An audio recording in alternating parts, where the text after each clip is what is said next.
అందరికీ కూడా నమస్కారం అండి. 2019 నుంచి 2024 వరకు హత్యలు, దాడులు, అత్యాచారాలు, దమనకాండలు, విధ్వంసాలు, విద్వేషాలు ఇన్ని రకాలుగా రాష్ట్రాన్ని మొత్తం నాశనం చేసేసి దానికి తగిన మూల్యం చెల్లించుకున్నారు.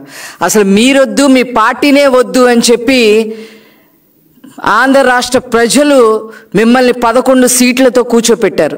కనీసం ప్రతిపక్ష హోదా కూడా వైసీపీ పార్టీకి దక్కలేదు.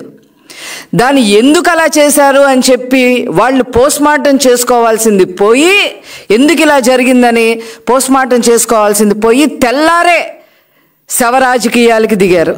తెలుగుదేశం పార్టీ వాళ్ళు ఏదో దాడులు చేస్తున్నారు మా మీద అని చెప్పి కొత్త శవ రాజకీయం స్టార్ట్ చేశారు. అసలు వైసీపీ పార్టీ అంటేనే ఏడుపుగొట్టు శవ రాజకీయాల పార్టీ అని చెప్పి రుజువయ్యింది.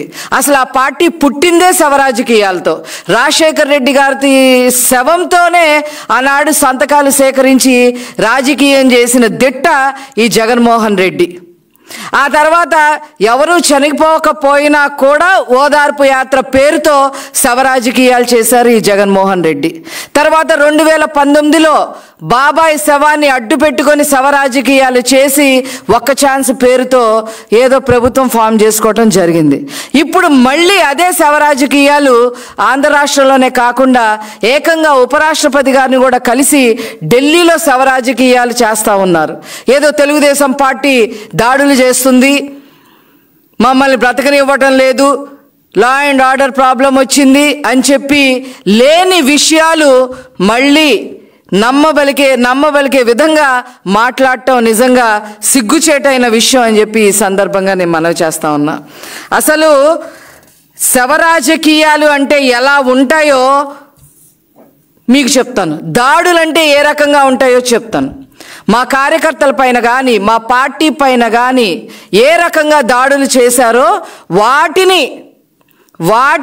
దాడులు అని అంటారు అని చెప్పి మీకు గుర్తు చేయడానికే ఈరోజు నేను ఈ ప్రెస్ మీట్ అటెండ్ అవటం జరుగుతుంది.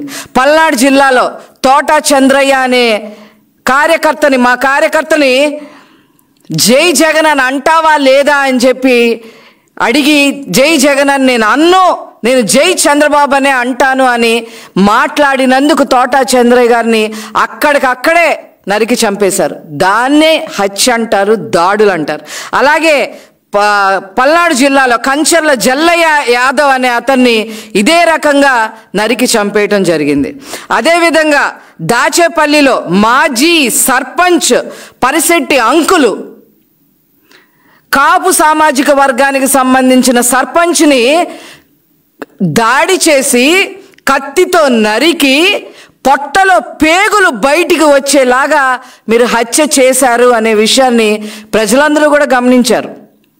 ఆ రకంగా వాటిని దాడి చేయటం, హత్యలు చేయటం అని అంటారని చెప్పి మీకు చెప్పదలుచుకున్నా. అలాగే అమర్నాథ్ గౌడ్ని మా అక్కని ఏడిపించదురా బాబు అని చెప్పి నోరు తెరిచి తమ్ముడుగా అడిగినందుకు నోట్లో గుడ్డలు కుక్కి పెట్రోల్ పోసి చంపేశారే తెల్లవారుజామున, దాన్ని కక్ష రాజకీయం, దాడి చేయటం, చంపడం అనేది దాన్ని అంటారు. అదేవిధంగా ప్రకాశం జిల్లాలో ట్రాక్టర్తో హనుమాయమ్మ అనే ఒక ముసలావిడిని గుద్దించేశారు. అదేవిధంగా చంద్రబాబు నాయుడు గారి ఇంటి మీద మాజీ ముఖ్యమంత్రి వారు Z+ కేటగిరీలో ఉన్నారు, వారు ఇప్పుడు ప్రెసెంట్ ముఖ్యమంత్రిగా పనిచేస్తూ ఉన్నారు. అలాంటి చంద్రబాబు నాయుడు గారి ఇంటి మీద మీ ఎమ్మెల్యే జోగి రమేష్ని దాడికి పంపించారు మీరు. వాటిని దాడులు అని అంటారని చెప్పి ఈ సందర్భంగా తెలియజేస్తా ఉన్నా. అలాగే మా పార్టీ ఆఫీస్ పైన మీరు మధ్యాహ్నం పూట నిస్సిగ్గుగా వచ్చి దాడి చేసి మా సోషల్ మీడియా పర్సన్, ఒక చేనేత వర్గానికి సంబంధించిన వ్యక్తి బద్రి అనే అతన్ని తల పగలు కొట్టారు. ఎదురొచ్చిన వాళ్ళందరినీ, మా నాలెడ్జ్ కమిటీలో ఉన్న వాళ్ళందరినీ కూడా వాళ్ళని కూడా చితకబాదారు. దాన్ని దాడి అని చెప్పి అంటారు. అదేవిధంగా పట్టాభి గారిని ఏ రకంగా చేశారో మీకు నేను గుర్తు చేయాల్సిన పని కూడా లేదు. అలాగే అధికార పార్టీకి చెందిన ఎమ్మెల్సీ ఒక దళితుడిని చంపేసి పార్సిల్ చేశారు. దాన్ని దాడి శవ రాజకీయం అని చెప్పి అంటారు. అదేవిధంగా మాస్క్ అడిగినందుకు ఒక దళిత డాక్టర్ని పిచ్చోడు ముద్ర వేసి దాడి చేసి పిచ్చోడు ముద్ర వేసిన హీన చరిత్ర కూడా మీదే అని చెప్పి నేను చెప్తా ఉన్నా. ఓం ప్రకాష్, చిత్తూరు జిల్లా, మద్యం గురించి, కల్తీ మద్యం గురించి ప్రశ్నించినందుకు తెల్లార శవమై తేలాడు. ఇంతవరకు అతను చంపారో ఆత్మహత్య చేసుకున్నారో కూడా తెలియని పరిస్థితి తీసుకొచ్చారు. అదేవిధంగా అక్రమ ఇసుక గురించి మాట్లాడినందుకు చేనేత వర్గానికి సంబంధించిన ప్రొద్దుటూరులో నందం సుబ్బయ్య అనే వ్యక్తిని రాళ్లతో దాడి చేసి నరికి చంపారు. అదేవిధంగా విజయనగరం జిల్లాలో రాజాంలో కృష్ణా మాస్టర్ గారు కేవలం వైసీపీలో చేరలేదని చెప్పి అతని దాడి చేసి కారుతో గుద్దించి చంపేశారు.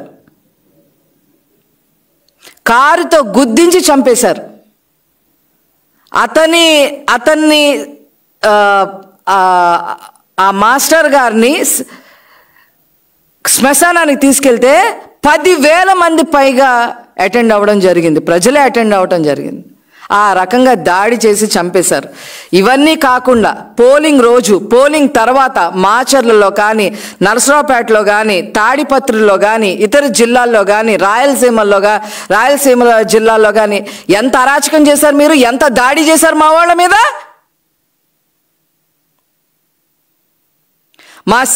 మా నోళ్ళు కట్టిచ్చేస్తూ ఉంటారు చంద్రబాబు సార్. దేనికైనా దాడి పరిష్కారం కాదు, చట్టపరంగా వెళ్ళాలి, చట్టపరంగా శిక్ష పడాలి అని చెప్పి ఎప్పుడు నూరిపోస్తూ ఉంటారు మాకు. మేము దాడులు చేశామని, మా కార్యకర్తలు దాడులు చేశారని చెప్పి శవరాజకీయాలు చేయడానికి మళ్ళీ పూనుకుంటే మాత్రం ఖబర్దార్ వైసీపీ పార్టీ అని చెప్పి ఈ సందర్భంగా నేను తెలియజేస్తున్నా. మా తెలుగుదేశం పార్టీ కార్యకర్తలు సమన్వయం పాటిస్తున్నారు. అధినాయకుడి మాటకి కట్టుబడి ఉన్నారు. కక్ష రాజకీయాలు వద్దు అని లోకేష్ గారు చెప్పిన మాటకి కట్టుబడి ఉన్నారు. ఈరోజు శవరాజకీయ దాడులు చేస్తున్నామని చెప్పి ఉపరాష్ట్రపతి గారి దగ్గరికి వెళ్ళడం ఏంటి, మీరు మెమరాండాలు ఇవ్వటం ఏంటి? ఇలాంటి తప్పుడు రాజకీయాలు చేయటం మానుకోండి అని చెప్పి ఈ సందర్భంగా తెలియజేస్తూ మరొక్కసారి వైసీపీని ఇలాంటి శవ రాజకీయాలు చెయ్యొద్దు, చేస్తే మాత్రం మామూలుగా ఉండదు, ఖబర్దార్ అని చెప్పి ఈ విషయం చెప్తూ నేను సెలవు తీసుకుంటున్నాను. Thank you.